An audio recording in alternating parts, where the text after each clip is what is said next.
The orbital bazaar floated above the gas giant like someone had glued a carnival to the sky and hoped nobody asked about safety regulations. Gravity pulsed in that familiar way that suggested the station engineer had once said good enough and walked off for a long lunch. I just managed to keep my feet under me when I saw her standing at a vendor's stall, and every thought I had politely vacated my mind to make room for the single worst idea I could possibly have. A compliment. She turned before I could escape. Her long ears twitched, smooth and elegant, rising with a faint motion like they were listening to the entire station at once. Her eyes glowed, literally glowed, with a soft pulse that reminded me of the reactor indicators on a well-behaved ship. Or a badly behaved one. I had experience with both. And so, because my brain hates me, I said, "Your eyes are beautiful." She blinked. The glow paused, like even her biology needed a moment to process what I just said. I braced for one of the 3 standard outcomes: offense, laughter, or vaporization. Honestly, with aliens, the odds weren't great. Instead, she tilted her head and her ears angled sharply, triangulating something about me. "You think so?" she asked, and I couldn't tell if the softness in her voice was amusement or predatory interest, or both. With aliens, that was also an option. "Well," I said, "they're very luminous. Why I thought clarifying was a good idea, no one knows." "Luminous," she repeated, and her ears relaxed into a curve that looked suspiciously like a smile. "Most humans comment on them only after staring too long and falling over." Gravity pulsed again as if to demonstrate. I swayed. She didn't. She stood with impossible balance, long coat brushing her boots, fingers tapping lightly against the edge of the vendor's table. She smelled faintly of ozone and some kind of floral chemical I couldn't place, the kind you'd expect to find growing under ultraviolet suns. "You're not falling over," I said. "I evolved for places like this." She tapped one ear. "Directional equilibrium." "Directional equilibrium," I echoed. "I have panic reflexes and hope. That sounds inefficient." "It's a system." She laughed, a soft, layered sound that resonated strangely, like her voice had harmonics. Maybe it did. Some species did that on purpose. Some did it by accident, some did it to confuse predators. I hoped I wasn't a predator in this equation. I also hoped I wasn't prey. "What's your name, human?" she asked. "Raylan," I said. "And you?" "Sari." Her glow brightened for a second, then dimmed. "Since you think my eyes are beautiful, perhaps you'd like to see something else." I froze. "Clarify something else. I've been tricked before." She laughed again. "Not dangerous, well, not to me. That's not as comforting as you think it is." She stepped away from the stall and motioned for me to follow. Her movement had that easy grace aliens often had, the kind that made humans look like malfunctioning cargo loaders by comparison. I trailed after her through the bazaar's narrow corridor, past vendors shouting in 6 languages, drones carrying fruit that wasn't fruit, and a floating catfish that glared at me like it knew a secret. Sari stopped near a maintenance archway where the lights flickered with the enthusiasm of a half-awake firefly. The hum of the station deepened. Maybe we drifted closer to the reactor core. Or maybe I was just imagining things, because following an alien woman into a semi-lit corridor didn't sound like the wisest decision I'd made today. She turned to face me. Her ears angled forward, picking up the faint warp of passing machinery. "You said my eyes were beautiful," she said, "but they're not the most beautiful thing I can show you." I cleared my throat. "Is this the part where I regret coming here?" "That depends," she said, her voice dropping into something softer, something curious. "Do you regret honesty?" "Regularly. That is a human problem." She stepped closer. The glow of her eyes reflected against the metal panels behind me. For a heartbeat, the station fell quiet, or maybe everything around us blurred into background noise. Her long ears shifted slightly, and I realized the motion wasn't random. They were reading the electromagnetic hum, tracing the patterns of my heartbeat, mapping the environment. "Your species hides its most interesting features under layers of clothing and restraint," she said. "Mine does not always." "That sounds worrying. Only for humans who faint easily." "I don't faint easily. You were swaying earlier."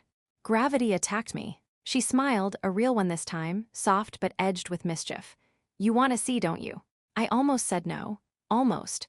But curiosity is a terrible disease and mine has no cure. I nodded. Her glow brightened, then softened, as if she were preparing something delicate.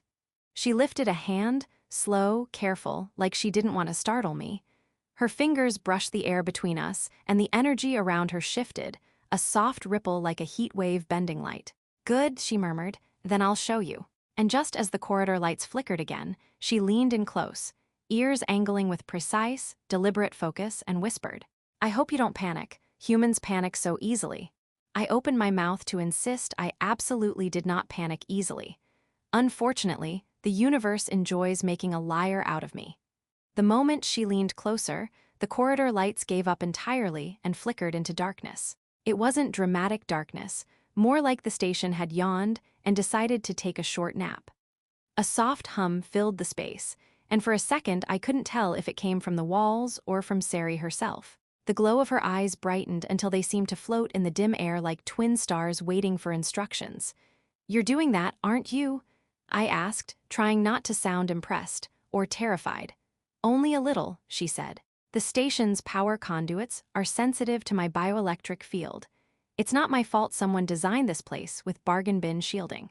I wanted to argue, but considering the corridor lights were currently behaving like shy fireflies, she had a point. She lifted her hand slowly, and the glow around her fingers expanded into tiny threads of luminescence that curled and drifted like they had their own opinions about physics. They weren't bright, more like a soft haze, the kind you'd expect to see if a nebula and a jellyfish had collaborated on interior design.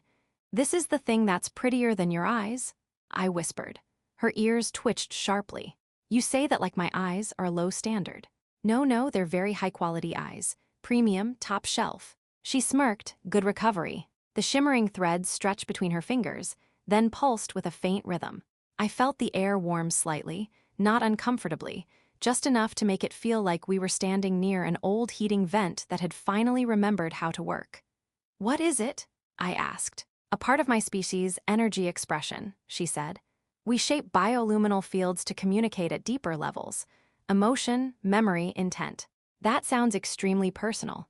"It is, which is why I'm only showing you a very small part." Her eyes glimmered. "You're not ready for anything deeper." "I can handle deep," I insisted. "You almost fell over because gravity hiccuped."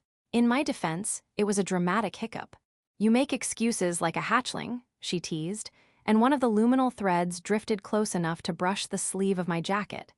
It tingled, like static with good manners. She moved a little closer, the luminescent threads reacting to her emotions, tightening when she grew amused, loosening when she focused.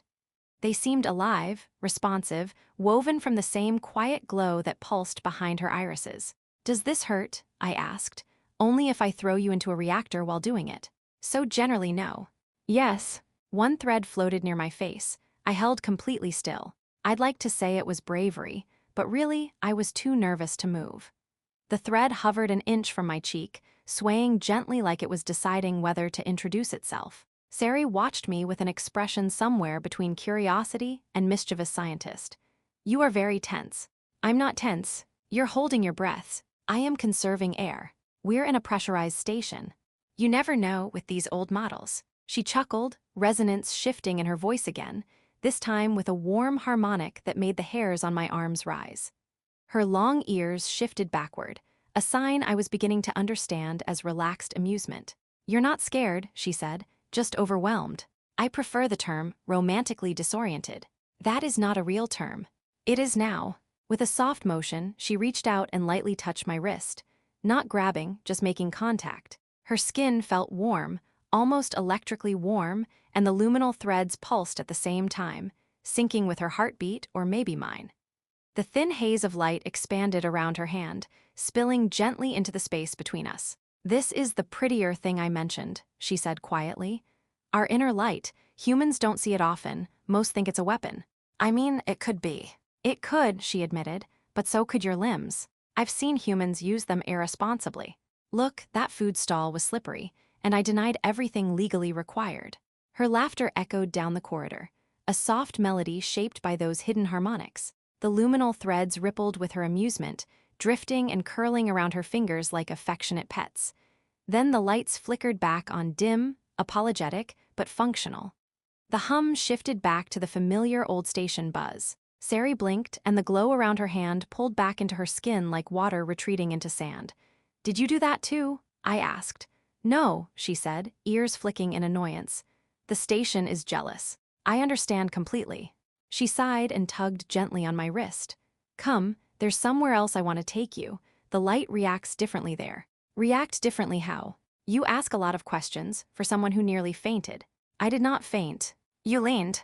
That was gravity's fault again. She didn't let go, and I didn't complain. We walked through the narrow corridor, her steps graceful, mine considerably less so. The bizarre noise faded behind us as she led me toward a quieter part of the station, one where the walls hummed with deeper, older energy. I sensed something shifting, something about her focus growing sharper, her ears angled forward, her glow faintly warming again. This next part, she said, will be more intense. For me or for you? Yes, that's not helpful. It's honest. Honesty is terrifying. Then you're ready. And before I could think of a better argument, she guided me through the final hatchway. Her hand warm, her ears alert, her glow softening in preparation for whatever she was about to reveal next. The hatch slid open with a sigh, like the station was trying to warn us that whatever lay beyond was absolutely not covered by its warranty. The room inside was dim, wide, and shaped like an observation chamber that someone had repurposed into a meditation space, if the person meditating also wanted to eavesdrop on solar flares. The curved wall stretched into a transparent viewport showing the gas giant below, its swirling storms illuminated by pulses of violet lightning. The place hummed with energy, the kind that felt like it was scanning me for fun. Sari stepped in first, her long ears angling upward as if greeting the charged air. The faint glow in her eyes brightened, echoing the nebula-like patterns drifting across the planetary clouds. She looked like she belonged here. I looked like someone who had wandered in because I lost cell service and made several poor decisions. This chamber responds to emotional resonance, she said, motioning for me to enter. It amplifies our energy expressions. Is that safe for humans? Mostly. That's comforting. No, I stepped inside anyway, partly because I trusted her and partly because turning around would have required dignity. And I'd used up my daily supply of that long ago. The moment I crossed the threshold, the air thickened with soft vibrations. The lights shifted to an odd teal color, then to gold, like the chamber couldn't decide what mood it wanted to set. Sari stopped in the center and turned toward me. The glow under her skin intensified until her outline looked like it had been gently drawn with starlight. You showed me curiosity, she said, so now I show you truth. Truth sounds personal. It is, she said, but so were your eyes when they widened earlier. I maintain the lighting was dramatic. It was not. The energy around her rose, lifting faint strands of her hair as if gravity had gotten bored again. Thin luminal filaments emerged from her hands, more than before, far more, and they swirled upward like glowing ribbons caught in a magnetic field. Their color shifted with her breath, blue to violet to a soft silver that made my chest tighten for reasons I wasn't emotionally prepared to unpack. This is the full form of my energy expression, she said. We share it only with those we trust. I blinked, you trust me. Her ears angled low, the alien version of a shy smile. You told me my eyes were beautiful. You meant it. Humans rarely mean things. That's not inaccurate. The silver light drifted toward me. I held still, not because I feared it, but because something inside me felt anchored by it, like the air finally had weight, and so did I. One ribbon brushed my shoulder. Instead of burning or shocking, it sank lightly through fabric, dissolving into warmth that spread over my skin. It's reading you, she said. Your surface thoughts, your emotional currents. Should I apologize? Only if they are embarrassing. They usually are. Her laugh echoed through the chamber, the harmonics stronger now, vibrating faintly through the soles of my boots. The ribbons shimmered in response, some curling around her, others sweeping toward me, forming gentle arcs that crossed between us like a luminous bridge. You have a strange mind, she said softly. I hear that a lot. But it is sincere, she added. Your curiosity is not predatory, your fear is reasonable, your humor is coping. I blinked. Wow, that was brutally accurate.